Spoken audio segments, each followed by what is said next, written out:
ಶ್ರೀಗುರುಭ್ಯೋ ನಮಃ. ಹರಿ ಓಂ. ವಿಜ್ಞಾನರೋಚಿ ಪರಿಪೂರಿತಾಂತರ್ಬಾಹ್ಯಾಂಡಕೋಶಂ ಹರಿತೋಪಲಾಭಂ ತರ್ಕಾಭಯೇತಂ ವಿಧಿ ಸರ್ವಪೂರ್ವ ಗೀರ್ವಾಣ ವಿಜ್ಞಾನದ ಮಾನತೋಸ್ಮಿ. ಪ್ರಥಮೋ ಹನುಮಾನ್ ನಾಮ ದ್ವಿತೀಯೋ ಭೀಮಯೇವ ಚ. ಪೂರ್ಣಪ್ರಜ್ಞಸ್ತೃತೀಯಸ್ತು ಭಗವತ್ ಕಾರ್ಯಸಾಧಕಃ. ಬುದ್ಧಿರ್ಬಲಂ ಯಶೋಧೈರ್ಯಂ ನಿರ್ಭಯತ್ವಂ ಅರೋಗತಾ. ಅಜಾಡ್ಯಂ ವಾಕ್ಪಟುತ್ವಂಚ ಹನುಮತ್ ಸ್ಮರಣಾದ್ ಭವೇತ್. ತಪೋ ವಿದ್ಯಾ ವಿರಕ್ತ್ಯಾದಿ ಸದ್ಗುಣೌಘಾಕರಾನಹಂ ವಾದಿರಾಜಗುರೂನ್ ವಂದೇ ಹಯಗ್ರೀವ ಪದಾಶ್ರಯಾನ್. ಪೃಥ್ವೀಮಂಡಲಮಧ್ಯಸ್ಥಾಃ ಪೂರ್ಣಬೋಧಮತಾನುಗಾಃ ವೈಷ್ಣವಾ ವಿಷ್ಣುಹೃದಯಾಃ ತಾನ್ನಮಸ್ಯೆ ಗುರುನ್ ಮಮ. ನಾರಾಯಣಂ ಸುರಗುರುಂ ಜಗದೇಕನಾಥಂ ಭಕ್ತಪ್ರಿಯಂ ಸಕಲಲೋಕನಮಸ್ಕೃತಂ ಚ. ತ್ರೈಗುಣ್ಯವರ್ಜಿತಮಜಂ ವಿಭುಮಾದ್ಯಮೀಶಂ ವಂದೇ ಭವಘ್ನಮಮರಾಸುರಸಿದ್ಧವಂದ್ಯಂ. ನಾರಾಯಣಂ ನಮಸ್ಕೃತ್ಯ ನರಂ ಚೈವ ನರೋತ್ತಮಂ ದೇವೀಂ ಸರಸ್ವತೀಂ ವ್ಯಾಸಂ ತತೋ ಜಯಮುದೀರಯೇತ್.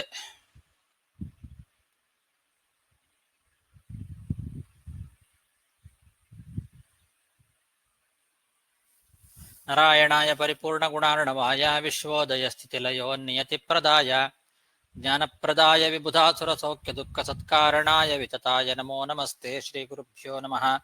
ಹರಿ ಓಂ.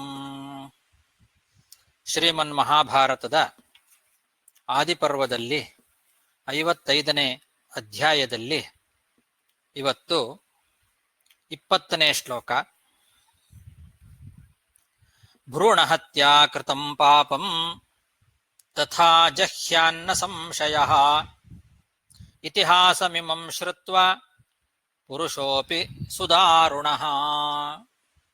ಶ್ರೀಮನ್ಮಹಾಭಾರತ ಗ್ರಂಥದ ಶ್ರವಣ ಮಾಡಿದರೆ ಏನು ಫಲ ಸಿಗತ್ತೆ ಅಂತನ್ನೋದನ್ನ ವೈಶಂಪಾಯನರು ಜನಮೇಜಯರಾಜನಿಗೆ ಹೇಳ್ತಾ ಇದ್ದಾರೆ.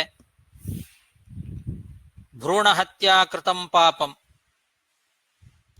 ಭ್ರೂಣಹತ್ಯೆಯನ್ನ ಮಾಡಿದ ಪಾಪದಿಂದಲೂ ಕೂಡ ನಿಸ್ಸಂಶಯವಾಗಿ ಮುಕ್ತರಾಗ್ತಾರೆ. ಎಂತಹ ಅತಿ ಉಗ್ರನಾದ ಪುರುಷನೂ ಕೂಡ, ಪುರುಷೋಪಿ ಸುಧಾರುಣಃ ಅಂದಿದ್ದಾರೆ. ಉಗ್ರನಾದ ಪುರುಷನೂ ಕೂಡ ಈ ಮಹಾಭಾರತವನ್ನ ಶ್ರವಣ ಮಾಡಿದರೆ ಭ್ರೂಣಹತ್ಯೆಯನ್ನ ಮಾಡಿದ ಪಾಪ ಇದ್ರೂ ಕೂಡ ಅದು ಪರಿಹಾರವಾಗ್ತದೆ, ಇದರಲ್ಲಿ ಯಾವುದೇ ಸಂಶಯ ಇಲ್ಲ ಅಂತ ಹೇಳ್ತಾ ಇದ್ದಾರೆ. ಜಹ್ಯಾತ್ ನ ಸಂಶಯ, ಭ್ರೂಣ ಹತ್ಯಾ ಪಾಪವೂ ಕೂಡ ಪರಿಹಾರ ಆಗ್ತದೆ, ಅದರಲ್ಲಿ ಯಾವುದೇ ಸಂಶಯ ಇಲ್ಲ. ಭ್ರೂಣ ಹತ್ಯಾ ಕೃತಂ ಪಾಪಂ ತಥಾ ಜಹ್ಯಾನ್ನ ಸಂಶಯ. ಇತಿಹಾಸಮಿಮಂ ಶ್ರುತ್ವಾ ಪುರುಷೋಪಿ ಸುದಾರುಣಃ. ಜಯೋ ನಾಮೇತಿಹಾಸೋಯಂ ಶ್ರೋತವ್ಯೋ ವಿಜಿಗೀಷುಣಾ. ಮಹೀಂ ವಿಜಯತೆ ಕೃಷ್ಣಾಂ ಶತ್ರುಂಶ್ಚಾಪ್ಯಧಿತಿಷ್ಠತಿ. ಯಾರಿಗಾದರೂ ಯುದ್ಧದಲ್ಲಿ ಜಯ ಆಗಬೇಕು ಅಂತ ಆಸೆ ಇದ್ದರೆ ಅಂಥವರು ಜಯ ಅನ್ನೋ ಹೆಸರು ಇರುವ ಈ ಒಂದು ಮಹಾಭಾರತ ಇತಿಹಾಸವನ್ನ ಶ್ರವಣ ಮಾಡಿದರೆ ಸಮಗ್ರವಾದ ಭೂಮಿಯನ್ನು ಗೆಲ್ತಾನೆ. ಈ ಗ್ರಂಥಕ್ಕೆ ಜಯ ಅಂತ ಹೆಸರಿದೆ. ಅದಕ್ಕೆ ಪ್ರಾರಂಭದಲ್ಲಿ ತಥೋ ಜಯಮುದೀರಯೇತ್ ಅಂತಾನೆ ಇದೆ. ಮಹಾಭಾರತಕ್ಕೆ ಜಯ ಅಂತ ಮತ್ತೊಂದು ಹೆಸರು.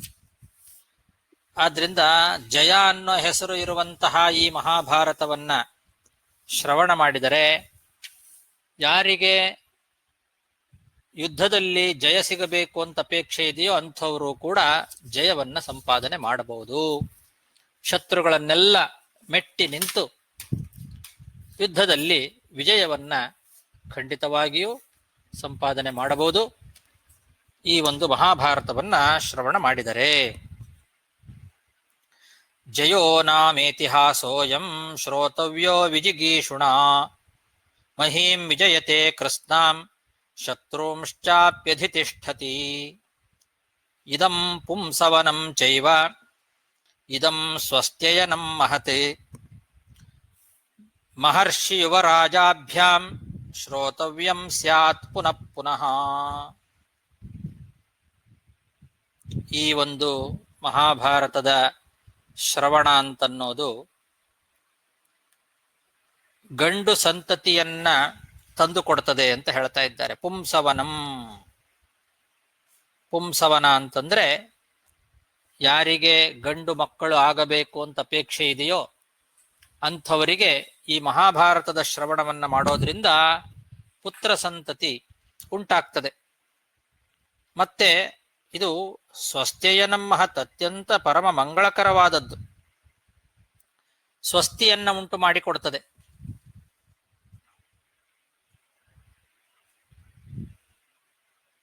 ಮಹರ್ಷಿಗಳು ಮತ್ತು ಯೌವನದಲ್ಲಿ ಇರ್ತಕ್ಕಂತಹ ರಾಜರು ಇವರೆಲ್ಲರೂ ಕೂಡ ಇದನ್ನ ಮತ್ತೆ ಮತ್ತೆ ಕೇಳಬೇಕು. ಮಹರ್ಷಿ ಯುವರಾಜಾಭ್ಯಾಂ, ಮಹರ್ಷಿಗಳು ಮತ್ತು ಯುವರಾಜರು ಎಲ್ಲರೂ ಕೂಡ ಮತ್ತೆ ಮತ್ತೆ ಕೇಳಬೇಕಾದಂತಹ ಒಂದು ಗ್ರಂಥ ಶ್ರೀಮನ್ ಮಹಾಭಾರತ. ಅತ್ಯಂತ ಮಂಗಳಕರವಾದದ್ದು. ಪುಂಸವನಂ, ಗಂಡು ಸಂತಾನವನ್ನ ಉಂಟು ಮಾಡಿಕೊಡ್ತಕ್ಕಂಥದ್ದು ಈ ಮಹಾಭಾರತ. ಇದಂ ಪುಂಸವನಂ ಚೈವ ಇದಂ ಸ್ವಸ್ತ್ಯಯನಂ ಮಹತ್ ಮಹರ್ಷಿ ಯುವರಾಜಾಭ್ಯಾಂ ಶ್ರೋತವ್ಯಂ ಸ್ಯಾತ್ ಪುನಃ ಪುನಃ. ಅರ್ಥಶಾಸ್ತ್ರಮಿದಂ. ಇದರಲ್ಲಿ ಲಕ್ಷಾಲಂಕಾರ ಒಂದು ಪ್ಯಾರಾಗ್ರಾಫ್ ಇದೆ ಸರ್. ಇದೆಯಾ?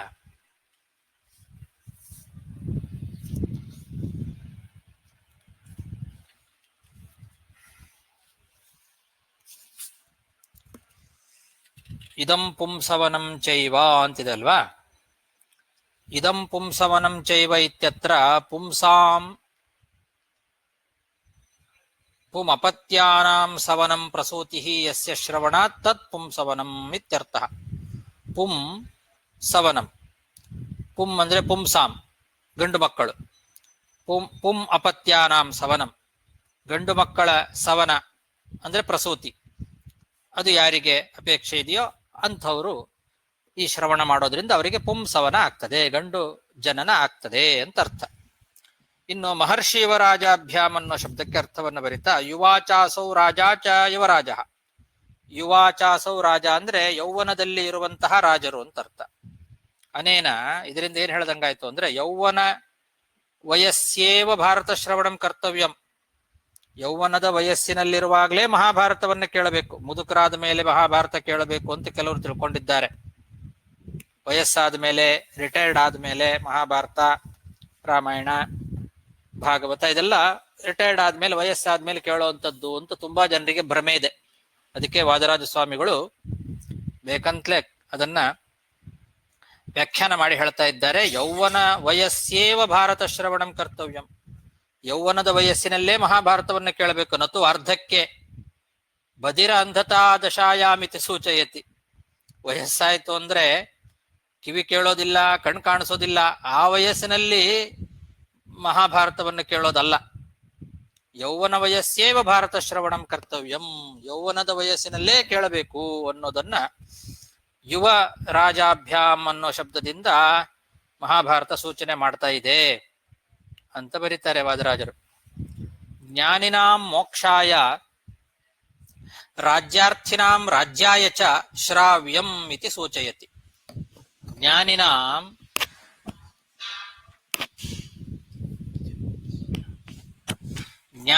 ಮೋಕ್ಷಾಯ ರಾಜ್ಯಾರ್ಥಿನಾಂ ರಾಜ್ಯಾಯ ಚ ಶ್ರಾವ್ಯಂ.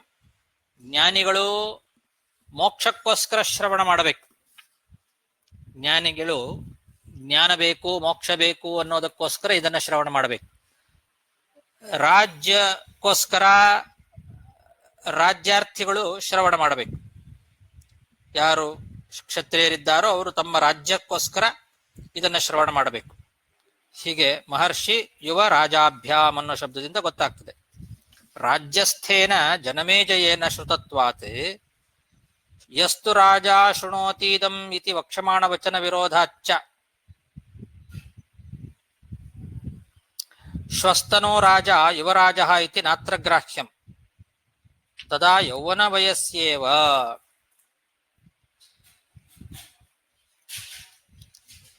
ಜನಮೇಜಯ ರಾಜ ಈಗ ರಾಜ್ಯಭಾರ ಮಾಡ್ತಾ ಇದ್ದಾನೆ. ಆ ಸಮಯದಲ್ಲೇ ಇದನ್ನ ಶ್ರವಣ ಮಾಡಿದ್ದು. ಮುಂದೆ ಯಸ್ತು ರಾಜ ಶೃಣೋತೀದಂ ಅಂತ ಇದೆ. ಯಾರು ರಾಜರು ಇದನ್ನ ಕೇಳ್ತಾರೋ ಅವರಿಗೆ ಇಂಥ ಫಲ ಬರ್ತದೆ ಅಂತ ಮುಂದೆ ಹೇಳ್ತಾರೆ. ಅದಕ್ಕೆ ವಿರೋಧ ಬರ್ತದೆ. ಅದಕ್ಕೆ ಶ್ವಸ್ತನೋ ರಾಜ ಯುವರಾಜ ಅಂತ ತಗೊಳ್ಬಾರ್ದು. ಯುವರಾಜ ಅನ್ನೋ ಶಬ್ದಕ್ಕೆ ಶ್ವಸ್ತನೋ ರಾಜ ಅಂತ ತಗೊಳ್ಬಾರ್ದು. ಒಳ್ಳೆ ಯುವಕನಾಗಿರುವಂತಹ ರಾಜ ಅಂತ ಅರ್ಥ ಮಾಡಬೇಕು ಅಂತ ಅರ್ಥ ಮಾಡಿದ್ದಾರೆ. ಯೌವನ ವಯಸ್ಸೇವ ತದಾ ಶ್ರೋತವ್ಯಂ ಅನ್ನೋದಕ್ಕೆ ಯೌವನ ವಯಸ್ಸಿನಲ್ಲೇ ತಗೊಳ್ಬೇಕು, ಹೊರತು ವಯಸ್ಸಾದಂಥವರು ಅಂತ ಅರ್ಥ ಇಟ್ಕೊಳ್ಬಾರ್ದು ಅಂತ ಇದಿಷ್ಟು ರಾಜರು ಬರೆದಿದ್ದಾರೆ.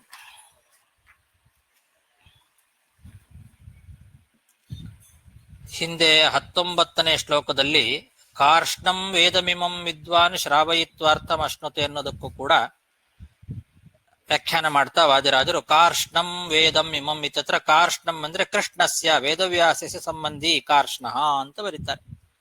ವೇದವ್ಯಾಸ ದೇವರಿಗೆ ಸಂಬಂಧಪಟ್ಟಂತಹ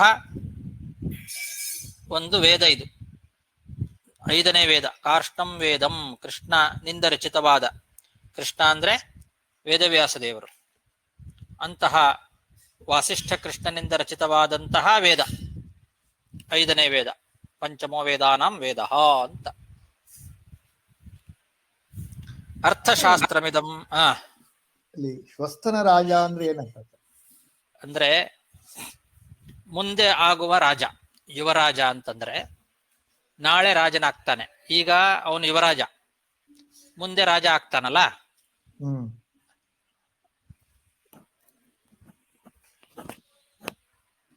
ಶ್ವಸ್ತನಃ ರಾಜ ಅಂದ್ರೆ ನಾಳೆ ಆಗುವ ರಾಜ ಅಂತ ಅರ್ಥ. ನಾಳೆ ಅಂದ್ರೆ ನಾಳೆ ಅಲ್ಲ, ಮುಂದೆ ಅಂತ ಅರ್ಥ.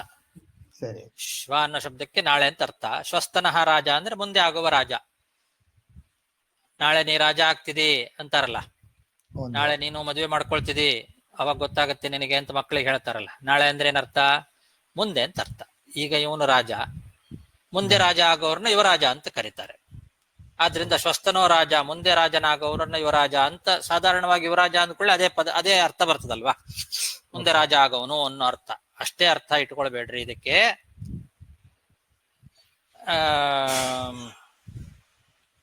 ಏನಂತ ಅರ್ಥ ಇಟ್ಕೊಳ್ಳಿ? ಯುವ ವಯಸ್ಸಿನಲ್ಲಿ ಇರುವಂತಹ ರಾಜ ಅಂತ ಅರ್ಥ ಇಟ್ಕೊಳ್ರಿ ಅಂತ.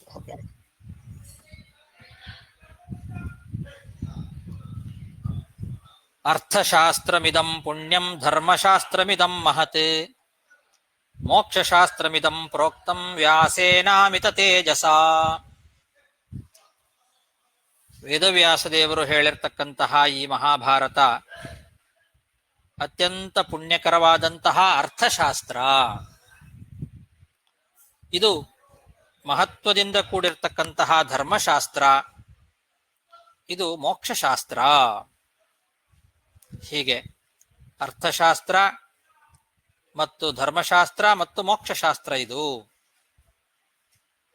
ಅರ್ಥಶಾಸ್ತ್ರಮಿದಂ ಪುಣ್ಯಂ ಧರ್ಮಶಾಸ್ತ್ರಮಿದಂ ಮಹತ್ ಮೋಕ್ಷಶಾಸ್ತ್ರಮಿದಂ ಪ್ರೋಕ್ತಂ ವ್ಯಾಸೇನಾಮಿತ ತೇಜಸ. ಆಚಾರ್ಯ, ಮೂರ್ಗೆ ಏನ್ ವ್ಯತ್ಯಾಸ ಬರ್ತದೆ? ಧರ್ಮ ಅರ್ಥ ಕಾಮ ಮೋಕ್ಷಗಳು ಪುರುಷಾರ್ಥಗಳಲ್ವಾ. ಅದರಲ್ಲಿ ಈ ಮಹಾಭಾರತದಲ್ಲಿ ಧರ್ಮದ ಬಗ್ಗೆನೂ ಇದೆ, ಅರ್ಥದ ಬಗ್ಗೆನೂ ಇದೆ, ಮೋಕ್ಷದ ಬಗ್ಗೆನೂ ಇದೆ. ಆದ್ರಿಂದ ಇದು ಧರ್ಮಶಾಸ್ತ್ರವೂ ಹೌದು, ಅರ್ಥಶಾಸ್ತ್ರವೂ ಹೌದು, ಮೋಕ್ಷಶಾಸ್ತ್ರವೂ ಹೌದು ಅಂತ ಹೇಳ್ತಾ ಇದ್ದಾರೆ. ಕಾಮನ ಉಪಲಕ್ಷಣೀಯ ತಗೊಂಬೋಕ. ಅದನ್ನ ನಾವು ಕಾಮ ಅನ್ನೋ ಶಬ್ದಕ್ಕೆ ಏನರ್ಥ ಅಂತ ಮುಂದೆ ಮಹಾಭಾರತಲ್ಲೇ ಬರ್ತದೆ. ಈಗ ನಾವು ಕಾಮಶಾಸ್ತ್ರ ಅಂತ ಹೇಳಿಬಿಟ್ರೆ ಬೇರೆ ಅರ್ಥ ಬರ್ತದೆ, ಅದಕ್ಕೋಸ್ಕರ ಅದನ್ನ ಹೇಳಲಿಲ್ಲ. ನಿಜವಾಗ್ಲೂ ಕಾಮ ಅಂತಂದ್ರೆ ಅಪೇಕ್ಷಾ ಅಂತ ಅರ್ಥ. ಉಪ್ಪು ಕೊಡ್ರಿ ಒಂದು ಪ್ಯಾಕೆಟ್. ಕಾಮ ಅಂತಂದ್ರೆ ಅಪೇಕ್ಷೆ, ಭಗವಂತನ ಶಾಸ್ತ್ರಗಳನ್ನ ಕೇಳಬೇಕು, ಭಗವಂತನ ಸೇವಾ ಮಾಡಬೇಕು ಅನ್ನೋ ಅಪೇಕ್ಷೆ. ಅದಿದ್ರೆ ಮಾತ್ರ ಧರ್ಮ. ಅರ್ಥಗಳು. ಧರ್ಮವನ್ನ ಆಚರಣೆ ಮಾಡಬೇಕು ಅನ್ನೋ ಅಪೇಕ್ಷೆ ಇರಬೇಕು. ಅದಿದ್ರೆ ಮಾತ್ರ ಧರ್ಮಾಚರಣೆ ಮಾಡ್ಲಿಕ್ಕೆ ಸಾಧ್ಯ. ಅಪೇಕ್ಷೆಯೇ ಇಲ್ಲ ಅಂದ್ರೆ, ಮನಸ್ಸೇ ಇಲ್ಲ ಅಂದ್ರೆ ಧರ್ಮಾಚರಣೆ ಮಾಡೋದು ಹೇಗೆ? ಹಾಗಾಗಿ ಧರ್ಮಾರ್ಥಗಳಿಗಿಂತ ಕಾಮವೇ ಶ್ರೇಷ್ಠ ಅಂತ ಭೀಮಸೇನ ದೇವರು ಮುಂದೆ ಹೇಳ್ತಾರೆ. ಕಾಮ ಅಂದ್ರೆ ಆ ಕಾಮವನ್ನ ಇಟ್ಕೊಳ್ಬೇಕು, ಕಾಮನೆ ಅಪೇಕ್ಷೆ. ಅದಕ್ಕೋಸ್ಕರ ಅದನ್ನ ಇಲ್ಲಿ ಶಬ್ದತಃ ಹೇಳಲಿಲ್ಲ. ಧರ್ಮ ಅರ್ಥ ಮುಂದೆ ಹೇಳ್ತಾರೆ, ಕಾಮನು ಇದೆ ಇದರಲ್ಲಿ ಅಂತ ಮುಂದೆ ಹೇಳ್ತಾರೆ. ನಮಗೆ ಬೇಕಾಗಿರೋದು ಗೊತ್ತಾಗ್ಲಿಕ್ಕೋಸ್ಕರ ಧರ್ಮಶಾಸ್ತ್ರ, ಅರ್ಥಶಾಸ್ತ್ರ ಮತ್ತು ಮೋಕ್ಷಶಾಸ್ತ್ರ ಇದು ಅಂತ ಅಷ್ಟೇ ಹೇಳಿ ಮುಂದಿನ ಶ್ಲೋಕದಲ್ಲೇ ಬರುತ್ತೆ ನೋಡಿ. ಧರ್ಮೇ ಚಾರ್ಥೇ ಚ ಕಾಮೇ ಚ ಮೋಕ್ಷೇ ಚ ಭರತರ್ಷಭ ಯದಿ ಹಾಸ್ತಿ ತದನ್ಯತ್ರ ಎನ್ನೇ ಹಾಸ್ತಿ ನ ಕುತ್ರಚಿತ್. ಇದು ಬಹಳ ಪ್ರಸಿದ್ಧವಾದ ಶ್ಲೋಕ. ಧರ್ಮ, ಅರ್ಥ, ಕಾಮ, ಮೋಕ್ಷ ಈ 4 ವಿಷಯಗಳಲ್ಲಿ ಏನೇನು ಹೇಳಿದಾರೋ ಅದೆಲ್ಲವೂ ಕೂಡ ಇದರಲ್ಲಿದೆ. ಬೇರೆ ಬೇರೆ ಗ್ರಂಥಗಳಲ್ಲಿ ಈಗ ಧರ್ಮಶಾಸ್ತ್ರಗಳು ಅಂತ ಕೆಲವಿದ್ದಾವೆ, ಕೆಲವು ಅರ್ಥಶಾಸ್ತ್ರ ಅಂತಿದ್ದಾವೆ, ಕೆಲವು ಕಾಮಶಾಸ್ತ್ರ ಅಂತಿದ್ದಾವೆ, ಕೆಲವು ಮೋಕ್ಷಶಾಸ್ತ್ರ ಅಂತ. ಹೀಗೆ ಪ್ರತ್ಯೇಕವಾಗಿ ಲೋಕಗಳಲ್ಲಿ ನಾನಾ ಶಾಸ್ತ್ರಗಳು ಇದ್ದಾವೆ. ಅದರಲ್ಲಿ ಏನೇನು ಹೇಳಿದ್ದಾರೋ, ಮೋಕ್ಷಶಾಸ್ತ್ರಗಳು ಅಂತ ಯಾವ್ದಾವ್ದಿದ್ದೇವೋ ಅದರಲ್ಲಿ ಏನೇನು ಹೇಳಿದ್ದಾರೋ ಅದೆಲ್ಲ ಇದರಲ್ಲಿದೆ ಮಹಾಭಾರತದಲ್ಲಿ. ಕಾಮಶಾಸ್ತ್ರ ಅಂತ ಹೇಳಿ ಕಾಮಶಾಸ್ತ್ರದಲ್ಲಿ ಏನೇನು ಹೇಳಿದ್ದಾರೋ ಆ ಎಲ್ಲ ಇದರಲ್ಲೂ ಸಿಗ್ತದೆ. ಅರ್ಥಶಾಸ್ತ್ರ ಅಂತ ಹೇಳಿ ಲೋಕದಲ್ಲಿ ಎಷ್ಟು ಗ್ರಂಥಗಳಿದ್ದಾವೋ ಅದರಲ್ಲಿ ಏನೇನು ಹೇಳಿದ್ದಾರೋ ಅದೆಲ್ಲವೂ ಕೂಡ ಇದರಲ್ಲೂ ಸಿಗ್ತದೆ. ಹಾಗೆ ಧರ್ಮಶಾಸ್ತ್ರ ಅಂತ ಯಾವ್ದ್ಯಾವ್ದಿದ್ದಾವೋ ಲೋಕದಲ್ಲಿ ಅದರಲ್ಲಿ ಏನೇನು ಹೇಳಿದ್ದಾರೋ ಅದೆಲ್ಲವೂ ಕೂಡ ಇದರಲ್ಲಿ ಸಿಗ್ತದೆ. ಹೀಗೆ ಧರ್ಮಶಾಸ್ತ್ರ, ಅರ್ಥಶಾಸ್ತ್ರ, ಕಾಮಶಾಸ್ತ್ರ, ಮೋಕ್ಷಶಾಸ್ತ್ರಗಳಲ್ಲಿ ಲೋಕಗಳಲ್ಲಿ ಎಲ್ಲೆಲ್ಲಿ ಯಾವ್ಯಾವ ಶಾಸ್ತ್ರಗಳಲ್ಲಿ ಏನೇನು ಹೇಳಿದ್ದಾರೋ ಅದೆಲ್ಲವೂ ಕೇವಲ ಈ ಒಂದೇ ಮಹಾಭಾರತದಲ್ಲಿ ಸಿಗ್ತದೆ. ಈ ಮಹಾಭಾರತದಲ್ಲಿ ಏನು ಸಿಗೋದಿಲ್ವೋ ಅದು ನಿಮಗೆ ಬೇರೆ ಇನ್ಯಾವ ಶಾಸ್ತ್ರಗಳಲ್ಲಿ ಹುಡುಕಿದ್ರೂ ಸಿಗೋದಿಲ್ಲ. ಯದಿಹಾಸ್ತಿ ತದನ್ಯತ್ರ. ಇಲ್ಲಿ ಏನಿದೆಯೋ ಈ ಮಹಾಭಾರತದಲ್ಲಿ ಅದೇ ಉಳಿದ ಎಲ್ಲಾ ಶಾಸ್ತ್ರಗಳಲ್ಲೂ ಇದೆ. ಇಲ್ಲಿ ಏನಿಲ್ವೋ ಅದು ನೀವು ಬೇರೆ ಇನ್ಯಾವ ಶಾಸ್ತ್ರದಲ್ಲಿ ಹುಡುಕಿದ್ರೂ ಸಿಗೋದಿಲ್ಲ. ಇದು ಮಹಾಭಾರತದ ಒಂದು ವೈಶಿಷ್ಟ್ಯ. ಧರ್ಮೇ ಚಾರ್ಥೇ ಚ ಕಾಮೇ ಚ ಮೋಕ್ಷೇ ಚ ಭರತರ್ಷಭ ಯದಿ ಹಾಸ್ತಿ ತದನ್ಯತ್ರ ಎನ್ನೇ ಹಾಸ್ತಿ ನ ಕುತ್ರಚಿತ್. ಇದಂ ಹಿ ಬ್ರಾಹ್ಮಣೈರ್ಲೋಕೆ ಆಖ್ಯಾತಂ ಬ್ರಾಹ್ಮಣೇಶ್ವಿಹ ಸಂಪ್ರತ್ಯಾಚಕ್ಷತೆ ಚೈವ ಕಥಯಿಷ್ಯಂತಿ ಚಾಪರೇ.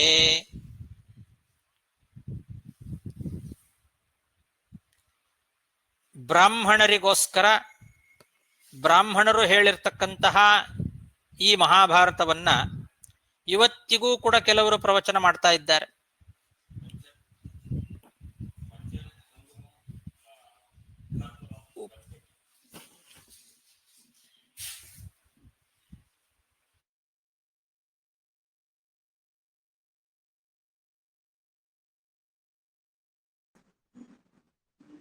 ಏನಾಯ್ತು? ಸೌಂಡ್ ಕೇಳಲ್ಲ.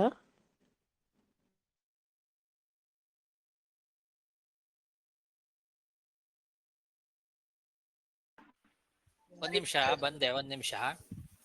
ಹಾ, ಓಕೆ ಓಕೆ ಸರಿ.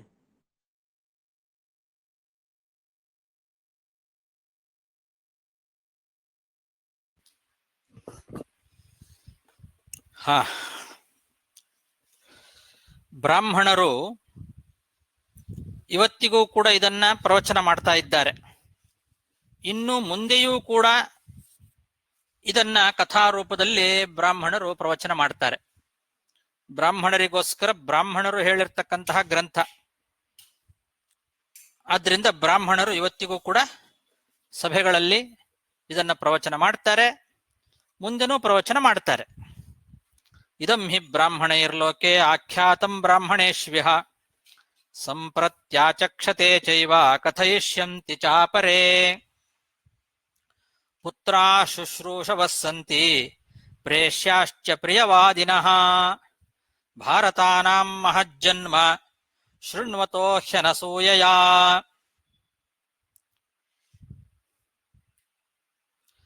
ಈ ಒಂದು ಮಹಾಭಾರತವನ್ನ ಶ್ರವಣ ಮಾಡಿದರೆ ಹೇಗೆ ಶ್ರವಣ ಮಾಡಬೇಕು ಅಂದ್ರೆ, ಯಾವ ಅಸೂಯೆಯೂ ಇಲ್ಲದೆ ಕೇಳಬೇಕಂತೆ. ಭರತ ಕುಲದಲ್ಲಿ ಹುಟ್ಟಿದಂತಹ ಭಾರತ ಶ್ರೇಷ್ಠರ ಒಂದು ಜನ್ಮ ಇದು. ಭಾರತಾನ ಮಹಜ್ಜನ್ಮ. ಭಾರತರು ಅಂತಂದ್ರೆ ಭರತ ಕುಲದಲ್ಲಿ ಹುಟ್ಟಿರ್ತಕ್ಕಂಥವ್ರು.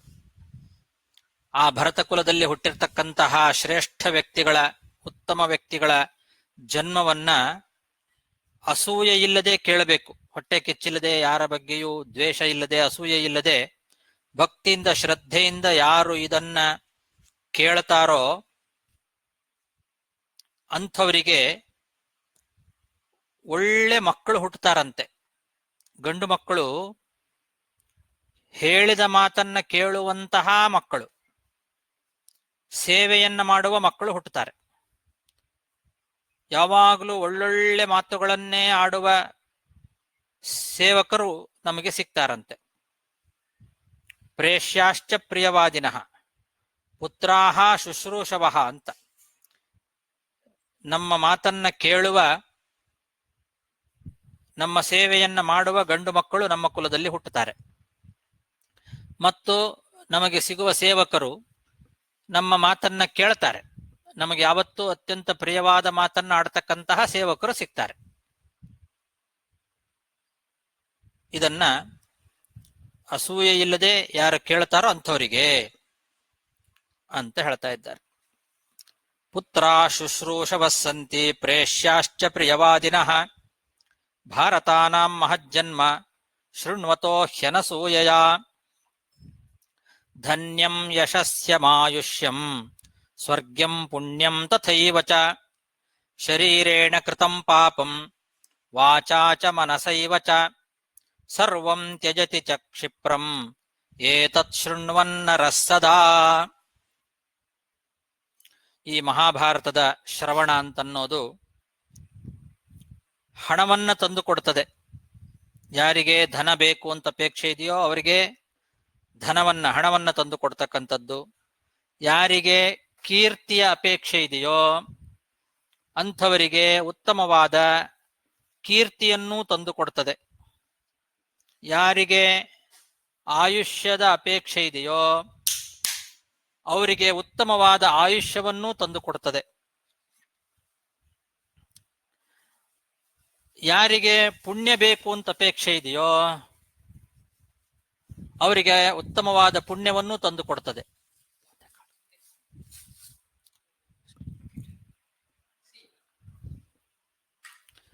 ಉತ್ತಮವಾದ ಪುಣ್ಯವನ್ನೂ ತಂದು ಕೊಡ್ತದೆ.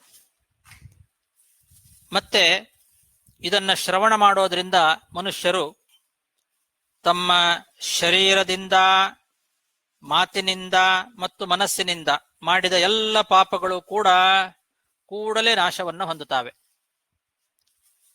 ಕಾಯೇನ ಮನಸ ವಾಚ ತ್ರಿಕರಣಗಳಿಂದ ಮಾಡಿದ ಪಾಪಗಳು, ಶರೀರದಿಂದ ಮಾಡಿದ ಪಾಪ, ಮನಸ್ಸಿನಿಂದ ಮಾಡಿದ ಪಾಪ ಮತ್ತು ಮಾತಿನಿಂದ ಮಾಡಿದ ಪಾಪಗಳು, ಹೀಗೆ ಮೂರರಿಂದ ಮಾಡಿದ ಪಾಪಗಳು ಪರಿಹಾರವಾಗ್ತದೆ. ಶರೀರೇಣ ವಾಚ ಮನಸೈವ ಎಲ್ಲ ಪಾಪಗಳು ಕೂಡ ಕೂಡಲೇ ನಾಶವಾಗ್ತದೆ. ಇದನ್ನ ಕೇಳಿದ ತಕ್ಷಣದಲ್ಲೇ ನಾಶವಾಗ್ತದೆ. ಇದು ಮಹಾಭಾರತದ ಶ್ರವಣದ ಫಲ. ಧನ್ಯಂ ಯಶಸ್ಯಮಾಯುಷ್ಯಂ ಸ್ವರ್ಗ್ಯಂ ಪುಣ್ಯಂ ತಥೈವ ಚ ಶರೀರೇಣ ಕೃತಂ ಪಾಪಂ ವಾಚಾ ಚ ಮನಸೈವ ಚ ಸರ್ವಂ ತ್ಯಜತಿ ಚ ಕ್ಷಿಪ್ರಂ ಏತತ್ ಶೃಣ್ವನ್ನರಃ ಸದಾ. ಕೃಷ್ಣದ್ವೈಪಾಯನೇನೇದಂ ಕೃತಂ ಧರ್ಮಚಿಕೀರ್ಷುಣ ಕೀರ್ತಿಂ ಪ್ರಥಯತಾ ಲೋಕೆ ಪಾಂಡವಾನಾಂ ಯಶಸ್ವಿನಾಂ ಅನ್ಯೇಷಾಂ ಕ್ಷತ್ರಿಯಾಣಾಂ ಚ ಭೂರಿದ್ರವಿಣ ತೇಜಸಾಂ.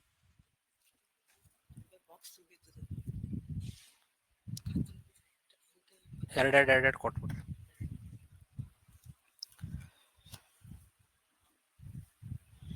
ವೇದವ್ಯಾಸ ದೇವರು ಎಲ್ಲರಿಗೂ ಕೂಡ ಧರ್ಮ ಅನ್ನೋದು ಪ್ರಚಾರ ಆಗಬೇಕು ಅನ್ನೋದಕ್ಕೋಸ್ಕರ ಆ ಉದ್ದೇಶದಿಂದ ಇದನ್ನ ರಚನೆ ಮಾಡಿದ್ದಾರೆ. ಕೃಷ್ಣದ್ವೈಪಾಯನೇನ ಇದಂ, ಕೃಷ್ಣದ್ವೈಪಾಯನರು ಅಂತ ವೇದವ್ಯಾಸ ದೇವರಿಗೆ ಹೆಸರು. ಕೃಷ್ಣದ್ವೈಪಾಯನರಿಂದ ಇದು ಧರ್ಮಚಿಕೀರ್ಷುಣಾಕೃತಂ, ಧರ್ಮವನ್ನ ಯಾರು ಅಪೇಕ್ಷೆ ಪಡ್ತಾರೋ ಅಂಥವರಿಗೋಸ್ಕರ ಧರ್ಮ ಪ್ರಚಾರ ಆಗಬೇಕು ಅನ್ನೋ ಉದ್ದೇಶದಿಂದ ಮಾಡಿದ್ದಾರೆ. ಯಶಸ್ವಿಗಳಾದಂತಹ ಪಾಂಡವರೇನಿದ್ದಾರೆ ಅವರ ಕೀರ್ತಿ ಲೋಕದಲ್ಲಿ ಪ್ರಚಾರ ಆಗಬೇಕು. ಪಾಂಡವರ ಬಗ್ಗೆ ಜಗತ್ತಿನಲ್ಲಿ ಎಲ್ರಿಗೂ ಗೊತ್ತಾಗಬೇಕು.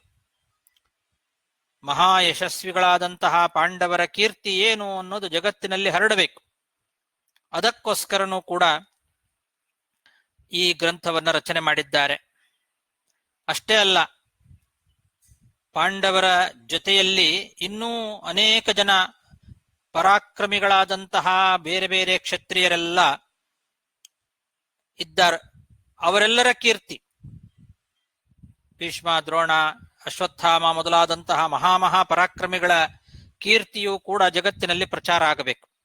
ಅದಕ್ಕೋಸ್ಕರನೂ ಕೂಡ ಈ ಗ್ರಂಥವನ್ನ ವೇದವ್ಯಾಸ ದೇವರು ರಚನೆ ಮಾಡಿದ್ದಾರೆ. ಕೃಷ್ಣದ್ವೈಪಾಯನೇನೇದಂ ಕೃತಂ ಧರ್ಮ ಚಿಕೀರ್ಷುಣ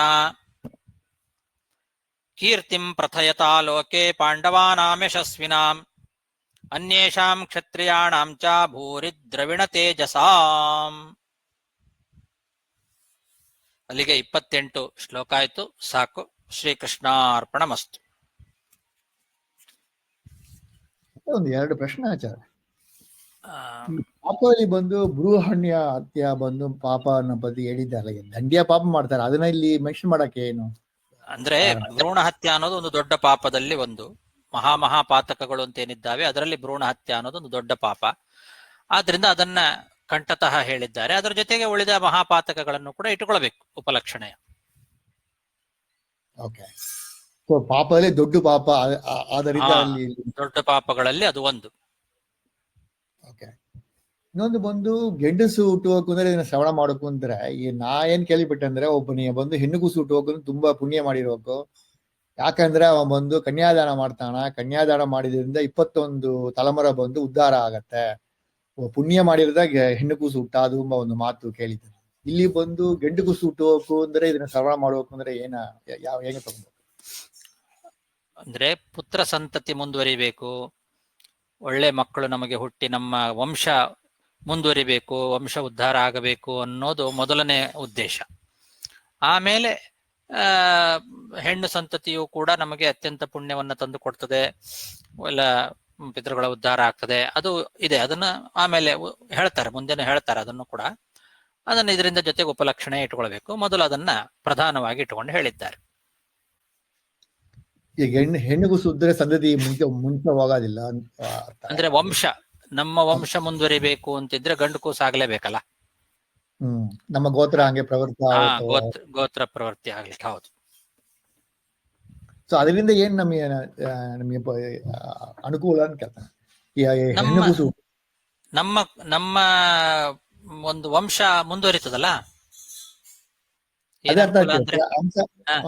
ವಂಶ ಮುಂದುವರಿಲ್ಲ ಏನಾಗತ್ತೆ ಅಂತ ಕೇಳ್ತಾನೆ. ಅದ್ರಿಂದ ಏನು ಪಾಪವಾ? ವಂಶ ಮುಂದುವರಿಲಿಲ್ಲ ಅಂದ್ರ? ಹೌದು, ವಂಶ ಮುಂದುವರಿಲಿಲ್ಲ ಅಂದ್ರೆ ಅಲ್ಲಿಗೆ ಸಂತತಿ ನಿಂತು ಹೋಗ್ತದಲ್ಲ, ಗೋತ್ರವೇ ನಿಂತು ಹೋಗ್ತದಲ್ಲ. ಅದು ಮುಂದೆ ಬರಿಬೇಕಲ್ಲ. 21 ಕುಲಗಳು ಹೆಂಗ್ ಬರುತ್ತೆ? ವಂಶ ಬೆಳೆದರ ತನ ಬರೋದು. ರೈಟ್, ಅದು ರೈಟ್ ರೀ. ಆದ್ರೆ ಹೆಣ್ಣು ಕೂಸು ಹುಟ್ರಿ ಆ ವಂಶ ನಿಂತು ಹೋಯ್ತಿಲ್ಲ, ಅವ್ರಿಗೆ ಪಾಪನ. ಹೆಣ್ಣು ಕೂಸು ಹೊರಗಡೆ ಕೊಟ್ಟು ಬಿಡುತ್ತೀವಿ. ಅವ್ರ ಹೆಣ್ಣು ಕೂಸನ್ನ ನಾವು ಯಾರಿಗೆ ಮದುವೆ ಮಾಡಿ ಕೊಡ್ತೇವೆ ಅವ್ರ ಕುಲ ಮುಂದುವರಿತದೆ, ಆ ಗೋತ್ರ ಮುಂದುವರಿತದೆ. ನಮ್ಮ ಗೋತ್ರ ನಿಂತೋಗ್ಬಿಡ್ತದಲ್ಲ ಗಂಡು ಕೂಸಿಲ್ಲ ಅಂದ್ರೆ. ಅದಾಯ್ತು, ಅರ್ಥ ಆಯ್ತು ಆಚಾರ. ಆದ್ರಿಂದ ಎರಡೂ ಆಗಬೇಕು. ಏನಾಗತ್ತೆ ಅಂದ್ರೆ ಇದೆ, ಸಂತತಿ ಮುಂದುವರಿಯೋದೇ ಎರಡೂ ಆಗಬೇಕು. ಗಂಡು ಕೂಸು ಬೇಕು, ಹೆಣ್ಣು ಕೂಸು ಬೇಕು, ಎರಡೂ ಗೋತ್ರವೂ ಮುಂದುವರಿಬೇಕಲ್ಲ. ಅದಕ್ಕೆ ಸೊ ಹಂಗ ಇಲ್ಲಾದ್ರೆ ಹೆಣ್ಣು ಕೂಸು ಹುಟ್ಟ ಅಂತವರಿಗೆ ವಂಶ ಮುಂದೆ ಹೋಗೋದಿಲ್ಲ. ಅವ್ರೇನು ಪಾಪ ಬಂದು ಸೇರತ್ತೀಯ, ಅದನಾல ಏನು ಬಂದು ನಮಗೆ ಆಗತ್ತೆ ಅಂತ ಕೇಳ್ತಾರೆ. ನಮ್ಗೆ ಏನ್ ಅದರಿಂದ ಅನುಕೂಲ ಇಲ್ಲಂಗ ಆಗತ್ತೆ. ಈ ಹೆಣ್ಣು ಕೂಸು ಹುಟ್ಟುವಂತವ್ರಿಗೆ ಸಿಲ ಬಂದ್ರೆ ಗಂಡು ಕೂಸು ಮುಟ್ಟು ಹುಟ್ಟುತ್ತೆ, ಸಿಲ ಬಂದ್ರೆ ಹೆಣ್ಣು ಕೂಸು ಮುಟ್ಟು ಹುಟ್ಟುತ್ತೆ. ಹೆಣ್ಣು ಕೂಸು ಹುಟ್ಟದ ಅವ್ರಿಗೆ ವಂಶ ಮುಂದೆ ಹೋಗೋದಿಲ್ಲ. ಸೊ ಅದರಿಂದ ಅವ್ರಿಗೆ ಬಂದು ಪಾಪ ಬರ್ತೀಯಾ ಇಲ್ಲ ಒಂದು ಪ್ರಚನೆ ಇಲ್ಲವಾ ಇಲ್ಲಿ ಏನು ಅಂತ ಕೇಳ್ತಾರೆ. ಪಾಪ ಬರುತ್ತೆ ಹೇಳೋದು ಕಷ್ಟ. ಒಟ್ಟು ಸಂತತಿ ಮುಂದುವರಿಲಿಕ್ಕೆ ಆಗೋದಿಲ್ಲ ಅನ್ನೋದನ್ನ ಹೇಳಬಹುದು. ನಮ್ಮಿಂದ ನಮ್ಮ ಕುಲ ಮುಂದುವರಿಲಿಲ್ಲ, ನಮ್ಮ ಗೋತ್ರ ನಮ್ಮ ಸಂತತಿ ನಮ್ಗೆ ನಿಂತೋಯ್ತು, ನಮ್ಮಿಂದ ಮುಂದುವರಿಲಿಲ್ಲ ಅನ್ನೋ ಒಂದು ಕೊರತೆ ಇರ್ತದಲ್ಲ, ಅದು ಪಾಪದಿಂದಲೇ ಆಗಿರ್ತದೆ. ನಮಗೆ ಮುಂದೆ ಶ್ರಾದ್ದಾದಿಗಳನ್ನ ಮಾಡಿ ಸದ್ಗತಿಯನ್ನ ಕೊಡುವಂತಹ ಮಕ್ಕಳಿಲ್ಲ ಅಂತ ಆಗ್ಬಿಡತ್ತೆ. ಅನೇಕ ಕಾರಣಗಳಿದ್ದಾವೆ. ಗಂಡು ಕೂಸು ಇನ್ನೊಂದು ನಾನ್ ಕೇಳಿದ್ದೆ ಏನಂದ್ರ, ನಮ್ಮ ಹಿರಿಯರು ನಮ್ಮ ಕೊಲಕ್ಕ ಬಂದು ತಿರ್ಗಾ ಪುನರಪಿ ಜನನ ಅಂತ ಬರ್ತಾರ. ಅದರಲ್ಲಿ ಅವ್ರಿಗೆ ಅಷ್ಟಕ್ಕೆ ಸಾಕು ಅಂತ ತಿರ್ಗಾ ಬರೋ ಇದು ಇಲ್ಲ ಅಂತಂದ್ರನು ಬರಲ್ಲ, ಹಂಗಂತ ಇರ್ಬೋದಾ? ನೋಡೋಣ ನಾನು